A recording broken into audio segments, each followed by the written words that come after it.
আসসালামু আলাইকুম বন্ধুরা। তো আমরা তো চেন্নাই থেকে এলাম বাড়ি, তারপরে এলাম আমাদের এই পদ্মা খান্দোয়া নদী ঘুরতে এলাম। তো আগে তো আমরা আসতাম ঘুরতে, এখানে বসতাম, আড্ডা মারতাম, কিন্তু এখন তো আর ঘোরার দেখার কিছু নাই। চারিদিকে শুধু হৃদয় বিদারক ঘটনা আর বড় বড় চাপ ভেঙে আছে, চারিদিকে হাহাকার।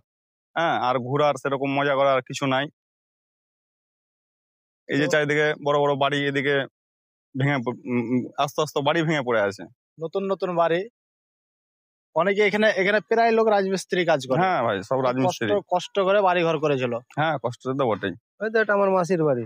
কোনটা? ওই যে এটা আমার মাসি। এই দেখো, আমাদের একটা বন্ধু আছে এখানে, আমাদের ছোট কালকার বন্ধু, তার মাসির বাড়ি ওটা। তো ওই তাম্বু খাটিয়া পিছন দিকে থাকে। কে তোমার মাসি? হুম। তাহলে আর একটা মাসির বাড়ি, এটা এটা আমার একটা বন্ধুর মাসি, মানে নিজের।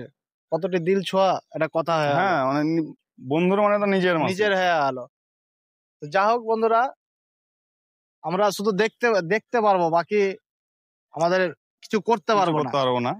আল্লাহর হাতে, আল্লাহ যা ভালো বুঝবে করবে, প্রকৃতির সঙ্গে মানুষের সঙ্গে। তো কি অবস্থা, কত বড় বড় চাপ হয়েছে, এটা শুধু একমাত্র ভিডিওতে, লোকের মোবাইলে ভিডিও পোস্ট করেছে, ভিডিওতে দেখেছি। আজকে নিজের চোখে দেখলাম, ভিডিওতে দেখে অতটা বুঝতে পারছিলাম না, বা বা অত ভাবতে পারিনি এত বড় হয়ে যাবে। কিন্তু যখন নিজের চোখে দেখে এলাম, তো মানে নিজের চোখকেই অবাক। বিশ্বাস করা যাচ্ছে না যে বিশ্বাস করা যাচ্ছে না, এ এরকম রোড ছিল, ব্যাপার। এত দূর দিয়ে রোড ছিল, রোড কিছুদিন বাড়িঘর আগে ভেঙে। এটা আমি কিছুদিন আগে যখন বকরাতের সময় আমরা কাজে যাই, তার আগে আমরা ওই জায়গাটাতে ছবি তুলে গেলাম। ওই যে জায়গাখানে পানিটা ঘুরছে, ওই জায়গাটাতে। তো এত দূর ভেঙে যাবে আমি তো স্বপ্ন তো ভাবতে পারি না, আর ভাবতেও পারছি না। নিজেকে চোখকে দেখে বুঝতে পারছি না, আর ভাবতেও পারছি না। এই দেখেছো এত দূর, ধসগুলো দেখেছো? এত বড় বড় ধস নেমেছে।